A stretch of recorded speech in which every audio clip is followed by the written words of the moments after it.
In the winter of 1872, a ship was found drifting alone in the middle of the Atlantic Ocean. Her sails were set. Her cargo was untouched. There was food and water for months aboard. And yet there was not a single living soul on board. The captain, his wife, their baby daughter, and the entire crew had simply vanished. To this day, no one knows where they went. Welcome to Curio Hour, where we uncover the strange, the unsolved, and the unforgettable. Today's story, the Mary Celeste. She was an American merchant ship, a brigantine just over 100 feet long, built to carry cargo across the world's oceans. Her name was the Mary Celeste, and among sailors, she already had a reputation for bad luck. In her short history, she had run aground, changed owners, and seen her first captain die. Some said she was cursed. But in the autumn of 1872, she was refitted and given a new master. A man with a sterling reputation. His name was Benjamin Briggs, an experienced, deeply religious, and well-respected captain. Briggs trusted this ship so completely that he chose to bring his family along for the voyage. His wife, Sarah, and their little daughter, Sophia, who was just 2 years old. Together with a crew of 7 trusted, capable sailors, they made 10 souls aboard. On the 7th of November, 1872, the Mary Celeste left New York Harbor, bound for Genoa in Italy. In her hold were over 1,700 barrels of raw, industrial alcohol, a valuable but volatile cargo. The voyage across the Atlantic should have been routine. Difficult perhaps in the winter seas, but routine.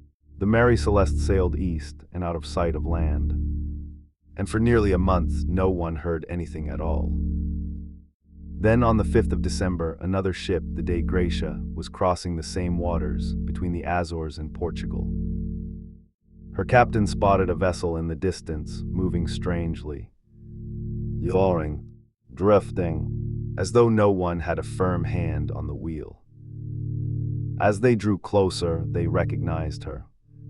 It was the Mary Celeste, and something was very wrong. She was under partial sail, but no one stood on her deck. No one answered their signals. She drifted, silent in the swell. The Dei Gratia watched her for 2 hours and saw no sign of life at all. Finally, they lowered a boat to investigate. A small party rowed across and climbed aboard the Mary Celeste. And what they found has puzzled the world ever since. The ship was deserted. Completely empty, but she was by and large in good order. Her cargo of alcohol was almost entirely intact. There was a 6-month supply of food and fresh water in the stores. The crew's belongings were still in their quarters. Their oilskin boots, their pipes, even valuables left untouched. In the captain's cabin, the sewing of his wife lay out. A child's toys were there. It was as though the family might walk back in at any moment. There was no sign of violence, no blood, no struggle. Nothing had been smashed or torn apart. But there were strange details, too. There was water sloshing in the bottom of the hold, though not enough to sink her. Some of her sails were set, and others were missing or torn. A few of her hatches had been thrown open, and the ship's main logbook told them little. Its final entry had been made 10 days earlier, with no hint of any trouble. At that point, the Mary Celeste had been near the Azores Islands, and yet here she was, still sailing on, hundreds of miles further. For 10 days, an empty ship had steered herself across the open sea.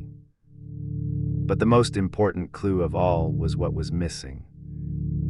The ship's lifeboat, a small yawl, was gone. And so was the captain's navigation equipment and the ship's papers. It pointed to one chilling conclusion. The 10 people aboard had not been taken by force. They had left deliberately in the lifeboat. They had abandoned a perfectly seaworthy ship, full of food and water, for a tiny open boat in the middle of the Atlantic. Why would an experienced captain do something so desperate? Something so seemingly insane? That single question is the heart of the mystery. And for 150 years, people have tried to answer it. The most popular theory points to the cargo. The barrels of raw alcohol in the hold below. When the ship was inspected, 9 of the 1,700 barrels were found to be empty, their contents leaked away. That leaking alcohol would have filled the hold with invisible, explosive fumes. Perhaps a rumble or a sudden venting convinced Briggs the ship was about to blow apart. In a panic, the theory goes, he ordered everyone into the lifeboat and tied it to the ship with a rope to wait at a safe distance. But the explosion never came. And then a gust of wind filled the sails. The ship lurched forward. The rope snapped. And the Mary Celeste sailed away, leaving 10 people behind in a tiny boat with no food, no water, and no way to catch her. Other ideas have been offered over the years. A freak waterspout, an undersea earthquake, even piracy or mutiny. But none fit the evidence as well. Whatever the truth, the result was the same. The 10 people who sailed on the Mary Celeste were never seen again. No bodies, no lifeboat, no final message washed ashore. They simply vanished into the vast and silent Atlantic. The ship herself sailed on for years afterward, passing from owner to owner, her dark reputation following close behind. But she never gave up her secret. The fate of Captain Briggs, his family, and his crew remains unknown to this day. A perfectly good ship found sailing herself across the sea, and 10 souls swallowed whole by the ocean, leaving nothing behind but a question.